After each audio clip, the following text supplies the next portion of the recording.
اعوذ باللہ من الشیطان الرجیم بسم اللہ الرحمن الرحیم.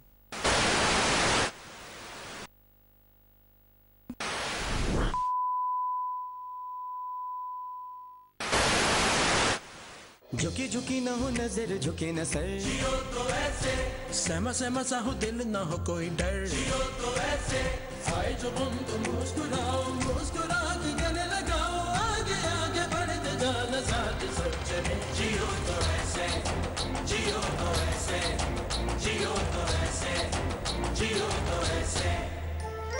خود پہ گر یقین ہو زندگی حسین ہو، دل کو اپنے یہ بتا دو آج ہی. وقت کا اصول ہے روکنا فضول ہے، مشکلوں کو یہ بتا دو آج ہی. کانٹوں بری رہ گزر نہ چھوٹے مگر، جیو تو ایسے چاہے اندھیرے ہو رکے نہ کبھی سفر. جیو تو ایسے آئے جو غم تو مسکراؤ مسکرا کے گلے لگاؤ، آگے آگے بڑھتے جانا ساتھ سوچے میں. جیو تو ایسے جیو تو ایسے جیو تو ایسے جیو تو ایسے جیو تو ایسے. اعوذ باللہ من الشیطان الرجیم بسم اللہ الرحمن الرحیم. پاکستان میں موجود تمام ہی ناظرین کو، پاکستان سے باہر بھارت متحدہ عرب امارات، تمام خلیجی ریاستیں، مکہ مکرمہ، مدینہ منورہ، ٹیلی ویژن سیٹس کے سامنے موجود تمام ہی ناظرین کو انتہائی محبت، خلوص، ادب اور احترام کے ساتھ عامر لیاقت حسین کا پھر سے السلام علیکم. الحمد للہ وحدہ والصلاة والسلام علی من لا نبی بعدہ. اما بعد، اعوذ باللہ من الشیطان الرجیم بسم اللہ الرحمن الرحیم. اللہم صلی علی سیدنا و مولانا محمد وعلی آلہ واصحابہ وبارک وسلم وصلی علیہ. دنیا بھر میں جیو نیٹ ورک اسکرین پر مجھے دیکھنے والے تمام ہی ناظرین کرام کو 2 برس بعد انتہائی محبت، خلوص، ادب اور احترام کے ساتھ عامر لیاقت حسین کا السلام علیکم. یہ 10 برس پہلے کی بات ہے کہ جب اس جیو نے سبھی کے لیے جینے کی دعا کے ساتھ ایک سادہ سے مشن کو اپنی آواز بنایا، اور پھر جیو اور جینے دو. یہ 4 حرف برداشت کا سر اور زندگی کا ساز بن گئے. جیو اور جینے دو، 4 حرف. سب کچھ ان 4 حروف ہی میں تو ہے. کہاں سے نکلے ہیں یہ 4 حرف؟ اللہ میں بھی 4 حرف ہیں، محمد میں بھی 4 ہیں، قرآن میں بھی 4 ہیں، یقین میں بھی 4 ہیں، سمتیں بھی 4 ہیں، خلیفہ بھی 4 ہیں، اور اللہ کے پیارے پیارے فرشتے بھی 4 ہیں. یہ دنیا بھی محتاج ہے حروف 4 کی. نفرت میں اگر 4 ہیں تو پیار میں بھی 4 ہیں. چنانچہ مجھے پہلے ہی دن یہ ذمہ داری سونپی گئی کہ میں جیو اور جینے دو کی اس تیز مگر ٹھنڈی روشنی میں ایک ایسا مذہبی پروگرام شروع کروں جہاں کبھی اندھیروں کو پلنے کا موقع نہ ملے. ہمارا مشن کسی مسلک اور کسی کے بھی مسلک، عقیدے یا نظریے کو بدلنا نہیں، بلکہ انہیں قریب لانا تھا. اور انسان ایک دوسرے کے قریب آتا ہی تب ہے جب بات کی جائے، گفتگو ہو، مکالمے کا آغاز ہو، اور اس بات پر اتفاق کیا جائے کہ میں آپ سے اتفاق نہیں کروں گا، لیکن فکر اور دلیل کی روشنی میں آپ کو سمجھنے کی کوشش ضرور کروں گا. اور میری یہ کوشش ہی دراصل برداشت ہے.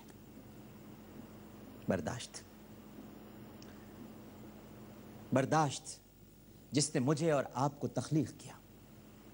کیونکہ اگر زچگی کا درد ہماری ماں برداشت نہ کرتی تو ہم اس دنیا میں کبھی نہ آتے.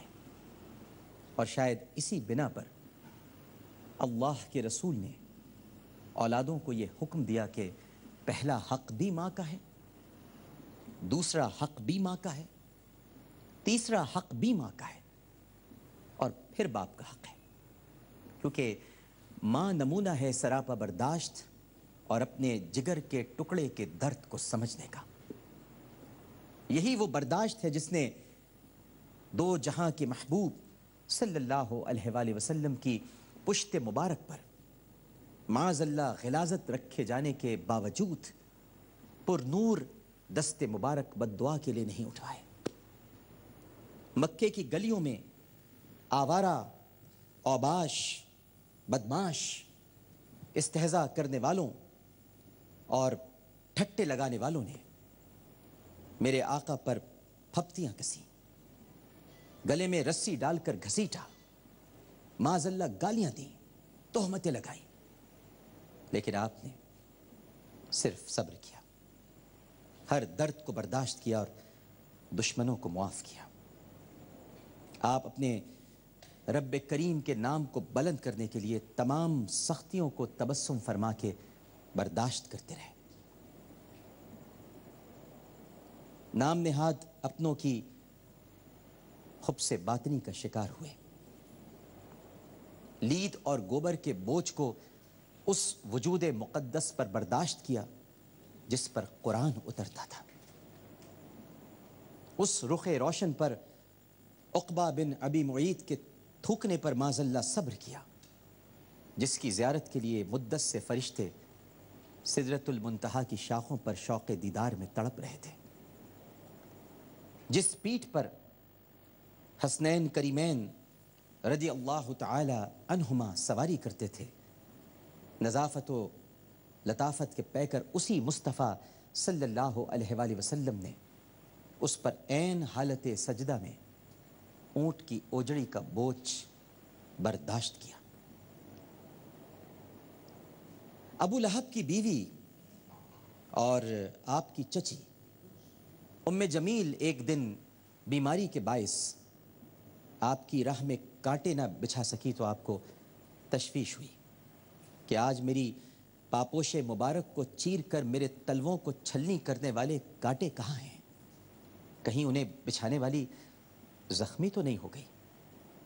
اور بس یہی سوچ کر پیکر صبر و برداشت نے دشمن کی بھی عیادت کی، کیونکہ آپ جانتے ہیں کہ آپ صلی اللہ علیہ وآلہ وسلم کو لعنت کرنے کے لیے نہیں بلکہ دشمنوں کو بھی سینے سے لگانے کے لیے بھیجا گیا۔ سارے نبیوں نے تو یہ کہا کہ اے اللہ اچھے ہمارے اور برے تیرے تاکہ ان پر تیرا عذاب نازل ہو، لیکن میرے سیدی نے فرمایا، میرے آقا نے فرمایا صلی اللہ علیہ وآلہ وسلم کہ اللہ پاک اچھے بھی میرے اور برے بھی میرے، اچھوں کے اعمال دیکھ کر خوش ہوں گا اور بروں کے لیے مغفرت کی دعا کروں گا۔ مدینہ منورہ آمد کے بعد عبداللہ ابن ابی نے آپ کا وہاں آنا گوارا نہیں کیا، حالانکہ آپ کو تو سب انصار لائے تھے، خوشی سے بیعت کر کے لائے تھے، مگر اس کم ظرف نے سرکار دو عالم صلی اللہ علیہ وآلہ وسلم کی مدینہ آمد پر احتجاج کیا اور مسلسل سازشیں کی، لیکن اس کے باوجود آپ نے اس کی آخری خواہش کو پورا کیا جو اس نے مرتے وقت کی تھی کہ یا محمد صلی اللہ علیہ وآلہ وسلم میرے اعمال تو مجھے نہیں بخشوائیں گے، بس آپ اپنا کرتا دے دیجیے گا، میں اسے اپنی قبر میں ساتھ لے جانا چاہتا ہوں تاکہ اس کرتے کی نسبت سے بخش دیا جاؤ۔ اور آپ نے اسی وقت اپنا مبارک کرتا اتار کر عبداللہ ابن ابی کے بیٹے کو دے دیا۔ ناظرین کرام، آج پھر اسی برداشت کی ضرورت ہے، بلکہ یوں کہوں تو زیادہ مناسب ہوگا کہ کہیں زیادہ ضرورت ہے۔ یہ نہ صرف ایک انتہائی شفاف اور معطر پیغام ہے بلکہ ایک کلید ہے، ایک چابی ہے، ایک مفتاح ہے، ایک کی ہے انسانی تہذیب کے ارتقاء اور سماجی ہم آہنگی کی، اور شاید یہی اسلام کی سچی روح بھی ہے۔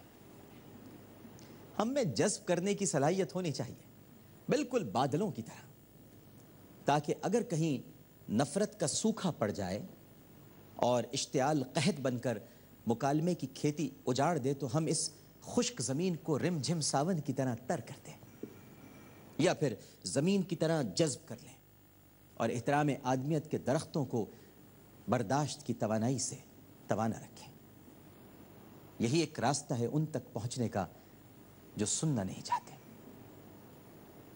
ہم میں برداشت ہوگی تو دوسرے بھی ہماری آواز سننے کی ضرورت محسوس کریں گے، اور پھر یہیں سے دل تک پہنچنے کی راہ نکلے گی، سختیاں پگھل جائیں گی اور شاید سوچیں بھی مل جائیں گی۔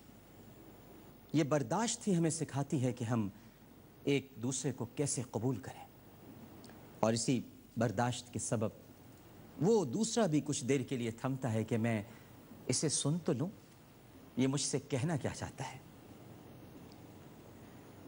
مجھے نہیں معلوم، لیکن میں نے ان 2 برسوں میں اس احساس کو مزید اپنی ذات پر غالب آتے دیکھا ہے کہ معاشرہ اب آہستہ آہستہ نہیں بلکہ بہت تیزی سے تقسیم ہو رہا ہے۔ لیفٹ اور رائٹ کی اس لڑائی میں ہم رائٹ اور رانگ کے درمیان فرق نہیں کر پا رہے، حالانکہ برسوں پہلے ہمارے دین نے رائٹ اور لیفٹ ان دونوں کی طرف ہمیں سلام کرنا سکھا کر یہ واضح پیغام دیا تھا کہ جو کچھ بھی ہو بس سلامتی کے ساتھ ہو۔ اخوان الیمین اور اخوان الیسار دونوں ہی پر اللہ کی سلامتی ہو، کیونکہ سلامتی کا اعلان بھی برداشت ہے، اور اس اعلان کو سنتے ہی بغض و عداوت کے منفی جذبات حرف غلط کی طرح مٹ جاتے ہیں۔ شہباز بھٹی کی خون میں لت پت لاش بھی ہم سے کئی سوال کرتی نظر آئی۔ ہم نے اسلام کے نام پر ریمنڈ ڈیوس کی رہائی کا سودا کر لیا، مساجد، امام بارگاہوں اور عبادت گاہوں میں لہو کی ندیاں بہائی گئیں، اور یہ سب اسی لیے ہوا کہ ہم نے کبھی برداشت کے پوڈیم پر آ کر مختلف نقطہ ہائے نگاہ کو سمجھنے کی کوشش نہیں کی۔ ہمیں یہ بھی جاننے کی ضرورت ہے کہ شہباز بھٹی کا قتل ایک ایسا سنگین جرم ہے جسے رحمت للعالمین صلی اللہ علیہ وآلہ وسلم کبھی معاف نہیں کریں گے، کیونکہ شہباز بھٹی نے مجھ سے کیا کہا تھا، ذرا سنیے تو صحیح۔ ہم حضور پاک اور تمام الہامی کتابوں کا دل سے احترام کرتے ہیں، اور ان کی گستاخی یا توہین گناہ کبیرہ ہے ہمارے لیے۔ ہم ایسا تصور بھی نہیں کر سکتے۔ ٹھیک ہے، ہمیں اس سے کسی قسم کا کوئی نہ اختلاف ہے، نہ کسی قسم کی کوئی دو رائے ہے، اور بلکہ ہمیں آپس میں مذہبی رواداری کا مظاہرہ کرتے ہوئے اس مسئلے کا حل تلاش کرنا ہے۔ بات ہی ختم ہو گئی۔ میں اس مسئلے کا حل نہیں چاہتا کہ کنفرنٹریشن سے ہو یا کسی قسم کے تصادم سے ہو۔ ہمارے دروازے کھلے ہیں، میں اپنے علماء کرام کے ساتھ آنے کے لیے تیار ہوں، ان کے پاس بیٹھنے کے لیے تیار ہوں، ان کی رہنمائی میں آگے بڑھنے کے لیے تیار ہوں۔ مگر ساتھ ساتھ ہمیں یہ بھی جاننے کی ضرورت ہے کہ طالبان کا اپنا ایک الگ نقطہ نگاہ ہے، اور بات چیت کے بغیر، ڈائیلاگ کے بنا کچھ صحیح نہیں ہو سکتا۔ کسی کو بھی ارتقاء کے عمل سے علیحدہ رکھ کر ہم اس کے ساتھ دشمنی کرتے ہیں اور پھر اسے اپنا دشمن بناتے ہیں۔ افسوس کہ ہم ابتدائی قدم کے طور پر اٹھاتے ہیں، حالانکہ ابتدائی قدم تو دعوت ذوالعشیرہ ہے۔ کوہ صفا پر چڑھ کر ایک اللہ کی طرف بلانا ہے، اور ایک بار نہیں، کئی بار سمجھانا ہے، بلکہ بار بار سمجھانا ہے۔ یقین ہے مجھ کو بازی جیتنے کا، فتح میری ہے، میں گلدستے بناتا ہوں، وہ شمشیریں بناتے ہیں۔ آج معاشرے کے ہر فرد کو سمجھنا ہوگا کہ جھگڑا، فساد، نفرتیں، عداوتیں کبھی مسائل کا حل نہیں ہوتے، بلکہ باہم گفتگو، برداشت، تحمل، بردباری اور عفو درگزر مسائل کو پیدا ہی نہیں ہونے دیتے۔ ہمیں دوسروں کو سننا ہوگا، سمجھنا ہوگا، اور مل جل کر ہی آگے بڑھنا ہوگا۔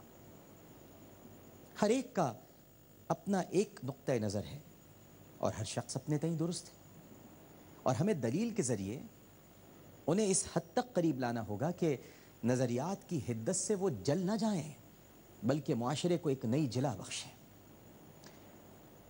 جناب، انتہائیں ہمیشہ دو ہوتی ہیں، ایک نہیں۔ رسی کے دو سرے ہوتے ہیں، ایک نہیں۔ اور ہمیں انتہا پسندی کو معاشرے کے ہر حصے سے ختم کرنا ہوگا، مذہبی یا لبرل نہیں، صرف انتہا پسندی۔ مذاکرات، افہام و تفہیم اور گفت و شنید، یہی ہر مسئلے کا حل ہے۔ اس میں کوئی شبہ نہیں ناظرین کرام کہ ختم نبوت کے انکار کے سبب قادیانی مسلمان نہیں، لیکن اس میں بھی کوئی شبہ نہیں کہ یہ دنیا جتنی مسلمانوں کی ہے اتنی ہی غیر مسلموں کی بھی ہے، اور پاکستان میں آزادی سے انہیں بھی جینے کا ویسا ہی حق ہے جیسے کہ کسی اور کو۔ یہ ہر مسلمان کا اولین فرض ہے کہ وہ غیر مسلموں کی جان، مال اور املاک کی حفاظت کرے۔ قرآن کہتا ہے کہ یہود و نصارہ تمہارے دوست نہیں ہو سکتے، اور یہ ہمیں اس لیے سمجھایا گیا ناظرین کرام تاکہ ہم ان سے اپنی دفاعی حکمت عملی شیئر نہ کریں، انہیں حربی رازوں میں شریک نہ بنائیں، ورنہ میثاق مدینہ کیا تھا؟ خلفائے راشدین رضوان اللہ تعالی علیہم اجمعین کے سنہرے ادوار میں تجارتی راہیں کبھی مسدود نہیں ہوئی تھیں، حتیٰ کہ یہود و نصارہ خواتین سے نکاح تک کی اجازت ہے، لیکن کڑی شرائط کے ساتھ، اور یہاں بھی ہمیں یہی برداشت نظر آ رہی ہے۔ ستم ظریفیوں کے باوجود برداشت، کھانے میں زہر ملانے کے باوجود برداشت، بس اسی برداشت کی سرگوشی سننے کی ضرورت ہے، اور اگر ہم نے اسے سن لیا تو ہم ان سے وہ سب کچھ سیکھ لیں گے جو ہم کو سیکھنا چاہیے، کیونکہ دشمنی اور دوستی کے درمیان ایک پڑاؤ ہے جہاں صرف حکمت والے ہی قیام کرتے ہیں۔ دراصل اسلام بہت سادہ، عام فہم اور عالمگیر تعلیمات کا مذہب ہے۔ اسے جاننے کے لیے صرف علم کی نہیں بلکہ علم کی بھی ضرورت ہے۔ ہمیں ایک دوسرے پر بات کرنے کے بجائے ایک دوسرے سے بات کرنا چاہیے۔ جینز اور شرٹ پہننے والوں کو حجاب اور داڑھی کا احترام کرنا چاہیے اور اس سے پریشانی نہیں ہونی چاہیے۔ اسی طرح حجاب اور داڑھی والوں کو، بنا حجاب اور داڑھی والوں کو کمتر نہیں سمجھنا چاہیے، بلکہ برداشت کے رتھ پہ بیٹھ کر ایک دوسرے کے قریب آنا چاہیے۔ شاعر اسلام تو ہماری اساس ہیں، ہماری جان ہے، بس کہیں فرق پیدا کرنا ہے اور کہیں تفریق کم کرنی ہے۔ ہر شخص اپنے عمل کا ذمہ دار ہے، لیکن ہماری شخصیت کی پہچان ہمارے کردار سے ہے، جسے بہرحال خوبصورت ہونا چاہیے۔ معاشرے میں تنقید کے بجائے توصیف کو رواج دینا چاہیے۔ ایک دوسرے کو اپنا سمجھیں گے، خود سے بہتر سمجھیں گے، تبھی تو کچھ سیکھیں گے اور ماحول بہتر سے بہتر ہوگا۔ آج تو صفوں کے درمیان پھر سے بت رکھ دیے گئے ہیں، شخصیات کے بت، فرقہ واریت کے بت، ذات پات کے بت، مرد و عورت میں انسانی تفریق کے بت، اپنے اپنے عقیدوں اور نظریوں کے بت، مکر و ریاکاری کے بت، خیانت اور بدعہدی کے بت، ناانصافی اور بدعنوانی کے بت۔ اور ہم چونکہ ایک بت شکن کے امتی ہیں، لہذا ہمیں یہ بت گرانے ہوں گے۔ آج کے نوجوان کو مایوسی سے نکالنا ہے، ہر بزرگ کو پریشانی سے نکالنا ہے، بچوں کو حیرانی سے نکالنا ہے۔ وہ ٹیلی ویژن اسکرین پر لاشوں کے ٹکڑے دیکھ کر سہم جاتے ہیں، ٹارگٹ کلنگ کی خبریں سن کر لاشعوری طور پر امی سے پوچھتے ہیں کہ ابو تو گھر پر ہی ہیں نا، باہر تو نہیں گئے۔ ہم سب کو مل جل کر ہی اس معاشرے کو ٹوٹ پھوٹ سے بچانا ہے، اب توڑنے کا نہیں بلکہ جوڑنے کا کام کرنا ہے۔ مجھ سے بارہا یہ پوچھا گیا ناظرین کرام، بار بار یہ سوال کیا گیا کہ میں واپس کیوں آ رہا ہوں؟ یہ کام تو وہاں سے بھی ہو سکتا تھا جہاں میں تھا۔ درست، بالکل درست۔ ایک آواز کمرے میں گونجتی ہے جس سے گنے چنے افراد متاثر ہوتے ہیں، اور ایک انتخاب کوہ صفا ہوتا ہے جہاں انسانیت تک پیغام محبت اور پیغام رحمت پہنچتا ہے۔ میں بھی کوہ صفا پر چڑھنے والے کے نالین پاک سے لگی خاک کا ایک ذرہ ہی تو ہوں، اور چاہتا ہوں کہ پیغام کی وسعت محدود نہ ہو بلکہ مؤثر اور حدود سے ما سوا ہو۔ چینلز ماں نہیں ہوتے کہ جو بدلی نہیں جا سکتی، اور یہ وہ نسبت بھی نہیں ہے کہ جس کے نام سے میں آخرت میں پکارا جاؤں گا، نہ ہی یہ مذہب ہے کہ جس کی تبدیلی ارتداد کی سرحدوں میں لے جائے۔ بس نظریات نہیں بدلنے چاہیے، افکار میں جوار بھاٹا مناسب نہیں، اور یقین متزلزل نہیں ہونا چاہیے۔ رابطے کا چینل کوئی بھی ہو، لیکن واسطے اور ضابطے کا چینل ایک ہی ہونا چاہیے، اور اسی وجہ سے میں واپس آیا ہوں۔ مجھ سے اگر آپ پوچھیں ناظرین کرام کہ اسلام کا بنیادی انگریڈینٹ کیا ہے، تو میں ایک طفل مکتب، محدود علم رکھنے والا، گو کہ اس وقت مجھے جید علماء کرام بھی سماعت فرما رہے ہیں، وہی علماء کرام جن کی وجہ سے آج میں ہوں۔ میں نے کبھی عالم ہونے کا دعویٰ نہیں کیا، یہ منصب انہی کا ہے جن پر جچتا ہے۔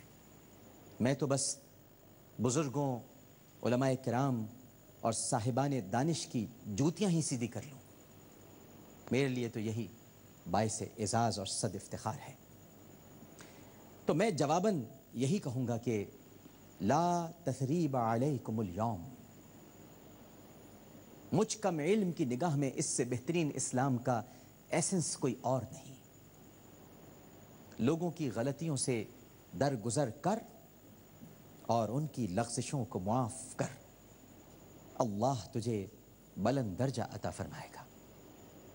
آج کسی کا کوئی مواخذہ نہیں، معاف کرنا اور بھول جانا ہی میرے سرکار صلی اللہ علیہ وآلہ وسلم کی نصیحت اور وصیت ہے۔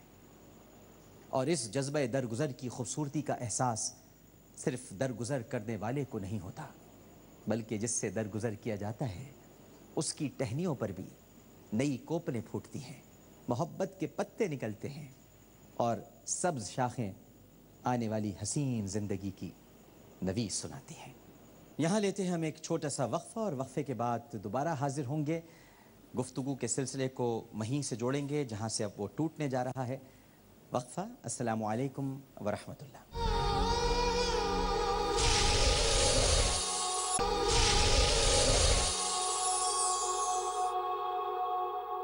السلام علیکم ورحمۃ اللہ۔ میں واپس کیوں آیا؟ ایک مرتبہ پھر آپ کو خوش آمدید کہتا ہوں۔ ناظرین کرام، لا تثریب علیکم اليوم کی پکار کو معاشرے میں عام کرنا ہوگا، ایک دوسرے سے معافی مانگنا ہوگی اور ایک دوسرے کو معاف کرنا ہوگا، اور اس کا آغاز سب سے پہلے میں کرتا ہوں کہ میری گفتگو، کوئی بھی بات یا ایسی خطا جس سے آپ کا دل دکھا ہو، میں آپ سب سے اس کی معافی چاہتا ہوں، اور اپنی ہر غلطی اور سہو پر اپنے رب کے حضور معافی کا خواستگار اور توبہ کا طلبگار ہوں۔ مجھے اپنے اللہ پر یقین ہے کہ اس نے توبہ کی توفیق دی ہے تو یقیناً وہ معاف بھی کر دے گا، لیکن آپ سے گزارش ہے کہ ہو سکے تو مجھ سے درگزر کیجیے گا۔ ہم میں سے کوئی بھی ایسا نہیں جو مکمل ہو، ہم سب ناتمام ہیں، اس لیے کہ آ رہی ہے دمادم صدائے کن فیکون۔ قبر میں جاتے تک ہم نے صرف سیکھنا ہے۔ ہو سکتا ہے کہ آپ کو مجھ سے اختلاف ہو، لیکن مجھے بھی یہ حق دیجیے کہ میں آپ سے اختلاف کر سکوں۔ ہو سکتا ہے کہ میرے نظریات آؤٹ ڈیٹڈ اور آج کی دنیا سے مطابقت نہ رکھتے ہوں، لیکن مجھے اپ ڈیٹ کرنے سے پہلے اگر آپ بھی اپنا سسٹم ری سٹارٹ کر لیں تو ممکن ہے کہ رجسٹری ایرر درست ہو جائے۔ ہمیں ایک دوسرے کو موقع دینا ہوگا، اسپیس دینا ہوگی، تحمل سے بات سننا ہوگی۔ پھر بھی اگر دل نہ مانے تو اختلاف کا حق ہے، اور یہ حق آپ کو اللہ نے دیا ہے، اور اللہ کا دیا ہوا حق بندے بندوں سے نہیں چھین سکتے۔ ایک بات اور کہنا چاہوں گا آپ مجھے گالیاں ضرور دیجیے، بھلا برا بھی کہیے، کریکٹر اسیسینیشن بھی کیجیے، لیکن میری ماں، بیوی اور میرے بچوں کو گالی نہ دیجیے۔ آپ سوشل میڈیا والے تو بڑے مہذب ہوتے ہیں، بڑی بڑی ڈگریاں آپ کے پاس ہیں، آپ ہی کو تو گفتگو کا سلیقہ اور بات کہنے کا طریقہ آتا ہے۔ ہم تو نیرے سادہ سے لوگ ہیں، غیر مہذب، ہم کیا جانے بات کیسے کی جاتی ہے۔ آپ کے عظیم مرتبے اور مقام تک ہم کہاں پہنچ سکتے ہیں؟ سارا شعور، حکمت اور فیصلہ سازی کا فن سوشل میڈیا ہی میں تو سمٹ کر آ گیا ہے۔ اس لیے خیال کیجئے کہ لوگ آپ کو پڑھتے ہیں۔ میرے والدین تو حیات نہیں ہیں، اور ویسے بھی آپ کو نفرت مجھ سے ہے، چنانچہ مجھے برا کہیے، مگر محمودہ سلطانہ ایک ایسا نام ہے جو محمودہ سلطانہ فاؤنڈیشن کی شکل میں ان لاتعداد گھروں کا سہارا بن چکا ہے جن کے بارے میں آپ جانتے تک نہیں ہیں۔ آپ نے وہ بھوک افلاس دیکھی نہیں ہے، آپ نے رخسار پر بہتے ہوئے آنسوؤں کی نمک کو چکھا نہیں ہے کہ جب وہ ہتھیلی میں لے کر ہم ان کو تھوڑی دیر کے لیے ان آنسوؤں کو سنبھالتے ہیں اور اس کے بعد اگر اپنی ہتھیلی کو چکھ لیں تو ہمیں احساس ہوتا ہے کہ اس میں صرف حالات اور درد کی ہی نمی نہیں ہے، بلکہ حسرت اور یاس کی وہ نمی موجود ہے جس کے اندر شاید نمک کی بہت کمی ہے۔ اللہ کا عطا کردہ رزق اور اس کی مدد ہر غریب تک بلا تفریق، مذہب، رنگ، نسل، کیونکہ ہم صرف مسلمانوں کی نہیں بلکہ انسانوں کی مدد کرتے ہیں، اسی محمودہ سلطانہ فاؤنڈیشن کے پلیٹ فارم سے پہنچ رہی ہے۔ لہٰذا میں گزارش کروں گا کہ میری والدہ کو معاف کیجیے کہ وہ اب اس دنیا میں نہیں ہے۔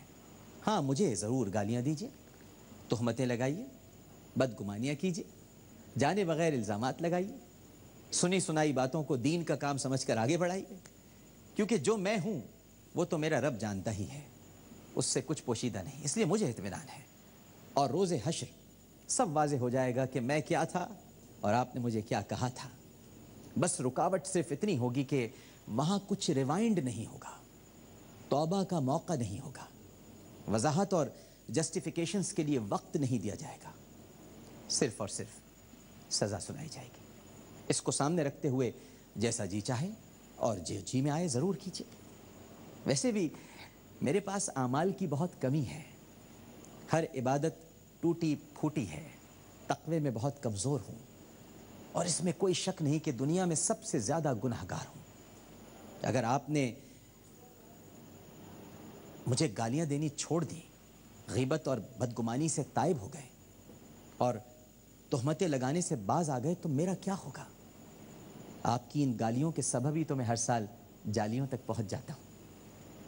مجھے گردشوں نے مارا، میں کبھی مگر نہ ہارا، انہی گردشوں نے آخر میری زندگی بنائی، تفاخر کے طور پر نہیں لیکن عجز اور انکساری کے ساتھ نگاہیں جھکا کر آپ سے کہہ رہا ہوں کہ میں خانہ کعبہ کے اندر 2 مرتبہ جا کر اس کا فرش دھو چکا ہوں، ستون توبہ سے چمٹ کر رو چکا ہوں، اور 1 مرتبہ روضہ رسول صلی اللہ علیہ وآلہ وسلم کے اندر جا کر قبر اطہر کے سامنے کھڑے ہو کر اپنے آقا سے رب کے حضور سفارش کی گزارش کر چکا ہوں۔ مجھے اب کسی شے کی کوئی تمنا نہیں، لہٰذا یہ سب باتیں بیکار ہیں کہ میں بک گیا ہوں۔ بکنے والے اپنی گاڑی سے جھنڈے نہیں اتارا کرتے صاحب، اختیار کے باوجود حق سے دستبردار نہیں ہوا کرتے۔ بس یہی ایک نوکری ہے، نہ وزیر رہ کر حج کے کوٹے بیچے اور نہ جائیدادیں بنائیں۔ 2 سال پہلے ہی بینک کا قرضہ اتار کر جو میرا فلیٹ ہے وہ اپنی بیگم کو تحفے میں دے دیا ہے۔ مانا ہماری ذات میں 100 عیب ہیں مگر بکتے نہیں خدا کی قسم ہم فقیر لوگ۔ ہاں، اگر بکا ہوں تو نبی کی غلامی میں بکا ہوں، اللہ کی راہ میں بکا ہوں، خوشی سے بکا ہوں، خود سے بکا ہوں، نفرتیں ختم کرنے کے لیے بکا ہوں، اور ایک دوسرے کو قریب لانے کے لیے بکا ہوں۔ کروڑوں میں نہیں بکا، لیکن کروڑوں لوگوں کے لیے سرکار کی بارگاہ میں ضرور بکا ہوں۔ بس اتنا جان لیجئے کہ ہمیں ایک دوسرے کے ساتھ رہنا ہے، غلط فہمی کو غلطی بننے سے پہلے ختم کرنا ہے، بات کرنی ہے، ساتھ چلنا ہے، ملک و قوم کو آگے بڑھانا ہے، اور منفی سوچ کے بجائے مثبت پہلوؤں کے ساتھ سب کے لیے سوچنا ہے۔ آئیے کہ عہد کریں کہ ایک بار پھر جیو اور جینے دو کے پیغام کو عام کریں گے اور ان کو اپنا بنائیں گے، جو اپنے تو ہیں لیکن روٹھے ہوئے ہیں۔ آپ سب کا عامر لیاقت ایک بار پھر آپ کے ساتھ ہے۔ شعبان المعظم کے اس مہینے میں جو نبی کریم صلی اللہ علیہ وآلہ وسلم کا مہینہ ہے، اور پیر کے اس دن جو نبی کریم صلی اللہ علیہ وآلہ وسلم کی پیدائش کا دن ہے، عہد کریں کہ آنے والے رمضان المبارک میں ہم اپنے آپ کو پہچانیں گے اور اس رحمت، مغفرت اور جہنم سے نجات کے مہینے میں اللہ کو راضی کر لیں گے۔ میں ان لاتعداد افراد کا بے انتہا ممنون اور مشکور ہوں جنہوں نے مجھے مبارکباد دی اور جیو میں واپس آنے پر خوشی کا اظہار کیا۔ ان کی تعداد میں گن نہیں سکتا۔ میں اپنی قوم کا مشکور ہوں جنہوں نے میرے لیے ہمیشہ دعائیں کی، بالخصوص قوم کی امیاں، میری مائیں، میری بہنیں، جن کے ہاتھ ہمیشہ میرے لیے دعا کے لیے اٹھتے ہیں، صرف دعا کے لیے۔ میں پھر گزارش کروں گا کہ اپنے اس بھائی کو، اپنے بچے کو، اپنے بیٹے کو ہمیشہ دعاؤں میں یاد رکھیے گا۔ میں آپ کو کبھی مایوس نہیں کروں گا۔ میں ان تمام بزرگوں کا مشکور ہوں جو اس وقت اپنی آنکھوں میں نمی کے ساتھ مجھے دیکھ رہے ہیں اور بہت خوش ہیں میرے جیو میں واپس آنے سے۔ بہت بڑی تعداد میں مجھے ای میلز بھی ملی ہیں، ایس ایم ایس بھی موصول ہوئے ہیں، اور آپ کی نیک تمنائیں میں نے فرداً بھی وصول کی ہیں۔ میں آپ کو یقین دلاتا ہوں آپ کو اختلاف کا حق ہے اور مجھے آپ منانے کا حق دیجیے۔ مجھے سنیے، میری سنیے، اپنی سنائیے۔ ہم جب تک ایک دوسرے کی نہیں سنیں گے ہم شاید بہتر، روشن اور اچھی راہوں کو متعین نہیں کر سکتے۔ میں ان تمام علماء کرام کا، مشائخ عظام کا صدق دل سے ممنون، مشکور اور بہت شکریہ ادا کرتا ہوں، بہت زیادہ۔ ان علماء کرام کا جنہوں نے ہمیشہ دست شفقت مجھ پہ رکھا، ہمیشہ رہنمائی کی، اپنے مشوروں سے نوازا، اور آج میں نے جیسا کہ پہلے عرض کیا، میں جو کچھ بھی ہوں علماء کرام کی دعاؤں کی وجہ سے ہوں، اور جو توقعات علماء کرام نے مجھ سے لگا رکھی ہیں، مجھ سے باندھ رکھی ہیں، میں یقین دلاتا ہوں میں ان کی توقعات پر پورا اتروں گا اور اتحاد بین المسلمین کے لیے وہی کوششیں کروں گا جو آپ مجھ سے چاہتے ہیں۔ میں نے آپ سے شروع میں عرض کیا تھا کہ یہ 4 حروف جیو اور جینے دو، اسی میں سب کچھ پوشیدہ ہے، تو اسی 4 کی نسبت سے آپ سے یہ کہہ کر رخصت کی اجازت لیتا ہوں کہ بخشش بھی ہوگی 4 حروف بہار سے، یہ عامر بھی تو بنا ہے محمد کے 4 سے۔ اللہم صلی علی سیدنا و مولانا محمد وعلی آلہ واصحابہ وبارک وسلم وصلی علیہ۔ عامر لیاقت حسین کو اجازت دیجیے، اس اپنے پن کے ساتھ اپنا اور اپنے نظریات کا بہت خیال رکھیے گا۔ اللہ حافظ۔ السلام السلام السلام السلام السلام السلام السلام السلام السلام السلام السلام السلام السلام السلام السلام السلام السلام السلام۔ اے رحمت عظیم کے مہمان السلام، قرآن کے نزول کے سامان السلام، رمضان السلام، اے رمضان السلام، رمضان السلام، اے رمضان السلام۔ مومن کا